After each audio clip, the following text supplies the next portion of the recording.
Hello दोस्तों, welcome back your own channel chart bank with David में। तो दोस्तों, जैसे कि आप देख सकते हैं, आज की वीडियो में हम मारुति सुजुकी जो स्टॉक है उसका टेक्निकल एनालिसिस करेंगे, प्लस आने वाले टाइम में हमारा क्या टारगेट हो सकता है, हमारे क्या स्टॉप लॉस होंगे, स्टॉक किस ट्रेंड में है, स्टॉक का जो सेक्टर है वो कैसा परफॉर्म कर रहा है, उसका आज पूरा डिटेल में रिव्यू करेंगे, डिटेल में इंफॉर्मेशन डिस्कशन करेंगे। तो दोस्तों वीडियो को शुरू करते हैं। तो सबसे पहले दोस्तों आप देख सकते हैं मारुति सुजुकी का जो मैंने चार्ट है उसे वीकली टाइम फ्रेम में सेट करके रखा है। इसे मैं आपको अलग अलग टाइम फ्रेम में सेट करके भी दिखाऊंगा और पूरा करके बताऊंगा। तो बात करते हैं स्टॉक के ट्रेंड की। तो आपको दिख रहा होगा दोस्तों, सबसे पहले इसका एक इंपॉर्टेंट रेजिस्टेंस क्रिएट हो रहा है। यहाँ पे एक इंपॉर्टेंट नेकलाइन क्रिएट हो रही है 7950 यानी 7950 के लेवल की नेकलाइन है, यहाँ पे क्रिएट हो रही है। ये एज ए रेजिस्टेंस एक्ट कर रही है। दोस्तों इसे मैंने रेजिस्टेंस क्यों बना के रखा है, क्योंकि जो मुझे दिख रहा है मैंने वही बनाया। तो आप देख सकते हैं स्टॉक में यहाँ पे दोस्तों उसे फर्स्ट टाइम यहाँ रिजेक्ट किया, 7950 का जो लेवल है यहाँ से उसने तोड़ने की कोशिश की, ब्रेकआउट देने की कोशिश की, बट यहाँ से रिजेक्ट होकर डाउन ट्रेंड आ गया। सेकेंड टाइम उसने फिर से अपने इंपॉर्टेंट रेजिस्टेंस के पास गया, बस यहाँ से फिर से सेलिंग आ गई और डाउन ट्रेंड आ गया। सेकेंड टाइम भी यहाँ पे भी ऐसा ही हुआ, थर्ड टाइम भी यहाँ पे हुआ और फोर्थ टाइम करंटली अपने इंपॉर्टेंट जो रेजिस्टेंस है उसके पास में ट्रेड कर रहा है, उसके पास में इसने क्लोजिंग दी है। इसलिए स्टॉक हमारा कंसिडरेबल बन गया आने वाले टाइम के लिए। और उस स्टॉक को मेरा ध्यान में क्यों आया दोस्तों, क्योंकि मैं इसे पिछले 1 वीक से इसे वॉच आउट कर रहा था। ये मैंने वॉच आउट कर रहा था कि मैं इसे आपको दे सकूं, प्लस इसमें मैं ट्रेड ले सकूं। इसका भी एक वन ऑफ द रीजन है, इसलिए उसने उसे कंप्लीट कर दिया है। तो जैसे कि स्टॉक को मैंने वीकली टाइम फ्रेम में सेट करके रखा है, इसे मैं आपको 4 आवर के टाइम फ्रेम में सेट करके दिखाता हूँ, जिससे आपको काफी क्लियर कट दिख जाएगा। तो देखिए 4 आवर के टाइम फ्रेम में भी हमारी जो इंपॉर्टेंट स्ट्रॉन्ग रेजिस्टेंस बन रहा है 7950 के लेवल का ये बन रहा है, प्लस 7950 का। लेकिन मैंने इसे 4 आवर के टाइम फ्रेम में इसलिए सेट किया कि आप दिख रहे हो कि यहाँ पे इसका एक टेम्परेरी रेजिस्टेंस क्रिएट हो रहा था। टेम्परेरी रेजिस्टेंस क्रिएट हो रहा था दोस्तों, वन सेकंड मैं बना देता हूँ, सपोर्ट भी बना देता हूँ। तो देख सकते हैं इसका एक टेम्परेरी रेजिस्टेंस क्रिएट हो रहा था। वन सेकंड, हाँ, इसका एक टेम्परेरी रेजिस्टेंस क्रिएट हो रहा था 7350 यानी 7350 या 7400 का आप लेवल कह सकते हैं। तो देख सकते हैं सेवरल टाइम्स यहाँ पे भी उसने कई दिनों से लास्ट 1 वीक से कंसोलिडेट पे कर रहा था, इसलिए स्टॉक को मैंने रिकमेंड नहीं किया था। मैंने कहा था अगर अपने इंपॉर्टेंट रेजिस्टेंस वगैरह यहाँ से ब्रेकआउट देगा तो उसके बाद मैं आपको रिकमेंड करूंगा, प्लस इसमें कुछ ट्रेड के लिए रेडी रहूंगा। तो आप देख सकते हैं यहाँ पे इसका जो टेम्परेरी रेजिस्टेंस था, यानी कुछ टाइम का जो रेजिस्टेंस था यहाँ पे उसने बना के रखा था। यहाँ से फर्स्ट टाइम यहाँ से रिजेक्ट होकर आया, सेकेंड टाइम यहाँ पे, थर्ड टाइम, फोर्थ टाइम और फिफ्थ टाइम में फाइनली उसने अपना जो इंपॉर्टेंट टेम्परेरी रेजिस्टेंस कुछ टाइम का जो रेजिस्टेंस था उसे फाइनली यहाँ से ब्रेकआउट दे दिया। इसलिए स्टॉक हमारा कंसिडरेबल बन गया है आने वाले ट्रेडिंग सेशन की।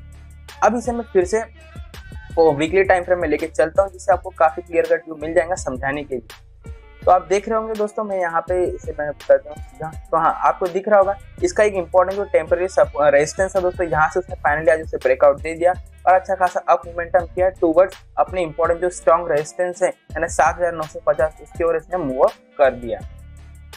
अब इसे सबसे पहले मैं आपको वीकली टाइम फ्रेम में सेट करके रखा, अब इसे मैं आपको मंथली टाइम फ्रेम में सेट करके दिखाता हूँ, जिससे आपको काफी क्लियर कट मिल जाएगा कि स्टॉक का एक्चुअल में ट्रेंड कैसे चल रहा है और स्टॉक का मैं कैसे ट्रेड लेना चाहिए। तो देख सकते हैं मैंने इसे मंथली टाइम फ्रेम में सेट करके रखा है। तो स्टॉक जो ये जो डाउन ट्रेंड था दोस्तों, कोविड-19 का डाउन ट्रेंड था, उसका फॉल था, लेकिन उसके बाद आप देख सकते हैं स्टॉक का जो ओवरऑल ट्रेंड था continuously down trend up trend है दोस्तों। आप देख सकते हैं कंटिन्यूसली अप मोमेंटम शो कर रहा है और अच्छे खासे इसमें बाइंग के हमें देखने का मिल सकते हैं आने वाले टाइम में। तो आपको मंथली चार्ट से समझ में आ गया कि स्टॉक का ओवरऑल जो ट्रेंड है वो कैसा चल रहा है, अप ट्रेंड में चल रहा है।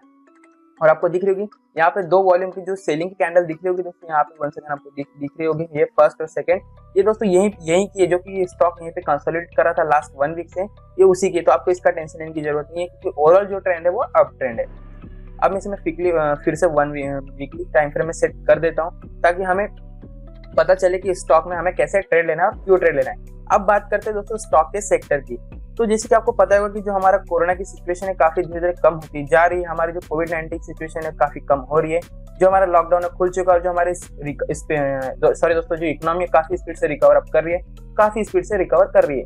तो उसके बाद जो हमारा ऑटोमोटिव सेक्टर है, मीन्स जो मारुति जिस सेक्टर से बिलोंग करती है, जो सेक्टर जो कारें बनाता है, व्हीकल्स बनाता है, इसके जो अदर जो कंपनी है जैसे टाटा मोटर्स, महिंद्रा, मारुति सुजुकी, जो टॉपेस्ट कंपनी अपने देश की, काफी स्पीड से सेक्टर बढ़ रहा है, काफी स्पीड से इन सेक्टर की जो स्टॉक है काफी स्पीड से स्पीड अप में ग्रोथ हो रही है।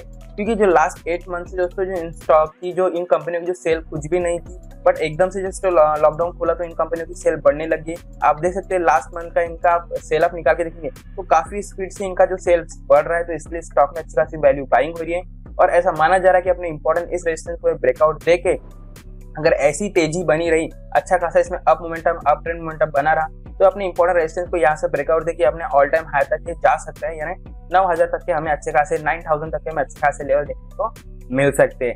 इसलिए स्टॉक को मेरा कंसिडरेबल बन जाता है।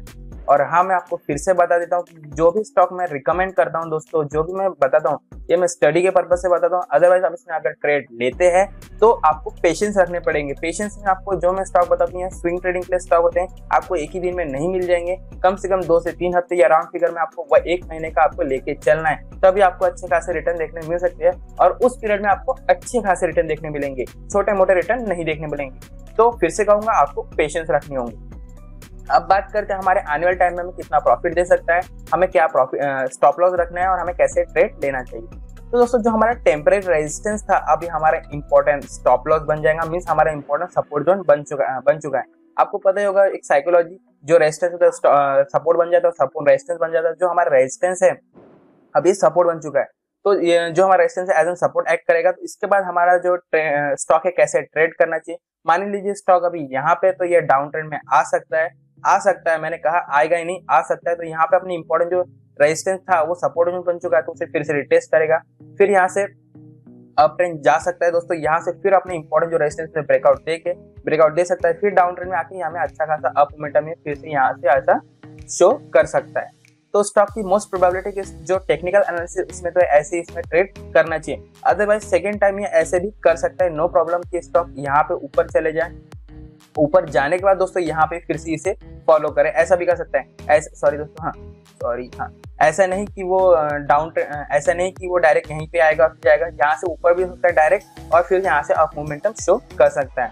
इसलिए स्टॉक में ऐसा हमें ट्रेड देखने को मिल सकता है। अब बात करते हैं हमारे स्टॉप लॉस, हमारे टारगेट क्या होने चाहिए स्टॉक के लिए। तो देखिए, इसका जो हमारा इंपॉर्टेंट जो है स्टॉप लॉस दोस्तों, सबसे पहले तो सेट करता हूँ, आप 1 सेकेंड दोस्तों। जो हमारा इंपॉर्टेंट सपोर्ट जोन बन रहा है अभी, हम वही हमारा इंपॉर्टेंट स्टॉप लॉस रहेगा, और हमारा जो टारगेट रहेगा दोस्तों वो 9400 के आसपास का रहेगा। तो 1 सेकेंड में आपको अपना जो स्टॉप टारगेट है दोस्तों वो भी सेट कर देता हूँ। 1 सेकेंड, जो हमारा टारगेट है वो सेट हो रहा, ये हमारा टारगेट भी सेट हो गया। अब हम आपको मैं डिटेल में इंफॉर्मेशन बता देता हूँ। हमारा ठीक से सेट नहीं हुआ है दोस्तों, ये हो गया दोस्तों, भी ठीक से सेट हो गया। तो आप देख सकते हैं ऐसे हमारे कुछ अच्छा खासा हमें ट्रेंड देखने को मिल सकता है आने वाले टाइम में। अगर स्टॉक अच्छा खासा अप मोमेंटम शो करता है और अपने इंपॉर्टेंट जो रेजिस्टेंस है यानी 7950, 7950, अगर इसे ब्रेकआउट देता है तो तभी हमें इसमें ट्रेड लेना है, तभी हमें इसमें एंटर करना है, तभी हमें शेयर्स बाय करने हैं।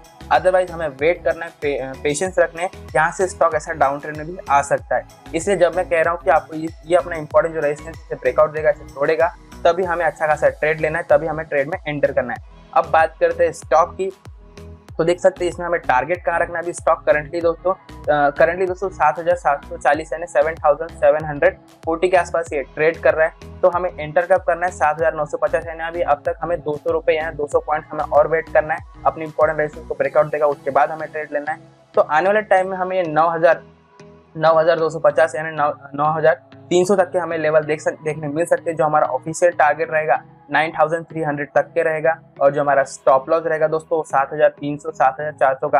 आपके कन्वीनियंस के हिसाब से मैं आपको बताता हूँ, 7300, 7350 या 7400 का आपको स्टॉप लॉस रखना है आपके कन्वीनियंस के हिसाब से। और आपका जो टारगेट रहेगा आने वाले टाइम के लिए 9300, 9350 का हमारा टारगेट रहेगा। अब बात करते हैं प्रॉफिट बुकिंग की। आपको टारगेट फिर से सुन लीजिए दोस्तों, 9300, 9350 का हमारा टारगेट रहेगा। अब बात करते हैं प्रॉफिट बुकिंग की। तो आपको मैं ऐसे कई लोगों को देखता हूँ कि जो डायरेक्ट प्रॉफिट बुक कर देते हैं, एक ही बार में पूरा प्रॉफिट बुक करते हैं। आपको वैसा नहीं करना है। स्टॉक जैसे फॉर एग्जांपल अगर आप 100 स्टॉक खरीदते दोस्तों, तो स्टॉक अभी करंटली जिस प्राइस पे ट्रेड कर रहे हैं उस जिस प्राइस पे हमें एंटर करना है, उसके बाद हमें कुछ लेवल देखने मिल जाते हैं, यानी 8000 के लेवल देखने मिल जाएंगे। तो कुछ हमें तब स्टॉक सेल करने हैं, 100 स्टॉक खरीदते 20 हमें तब सेल करने हैं। उसके बाद हमें अगर 8700, 800 के लेवल हमें देखने मिलते हैं, तो कुछ स्टॉक हमें तब सेल करने हैं। और फाइनल थर्ड टाइम में जब हमारा फाइनल लेवल अचीव हो जाएगा, तब हमें कुछ टारगेट अचीव करने हैं, तब हमें पूरे अपने जो स्टॉक है सेल कर दें। तो ऐसे हमें पार्शियल प्रॉफिट बुक करने, आधे आधे करके बेचने, एक साथ पूरे बेचने नहीं है। एक साथ पूरे बेचने में हमें एक तो डायरेक्ट लॉस होता है, या फिर डायरेक्ट प्रॉफिट हमें देखने को मिल सकता है। तो आई होप आपको आज का वीडियो अच्छा लगा होगा। मैंने पूरी कोशिश की दोस्तों समझाने की सेक्टर वाइज कैसे हमें ग्रोथ देखने मिल सकती है, कैसे हमारा जो स्टॉक है ट्रेड ले सकता है। तो वीडियो के एंड में बस यही कहना चाहूंगा दोस्तों कि वीडियो अच्छा लगा तो वीडियो को लाइक शेयर चैनल को सब्सक्राइब जरूर करना। और इस वीडियो के लिए दोस्तों मेरा एटलीस्ट 50 लाइक्स का टारगेट है। अगर आप मेरे वीडियो को 50 लाइक दे देंगे तो मैं तुरंत दूसरे दिन जैसे 50 लाइक कंप्लीट हो जाएंगे उसके तुरंत बाद में दोस्तों नेक्स्ट रिकमेंडेशन आपके लिए अपलोड कर दूंगा। ओके, थैंक यू दोस्तों।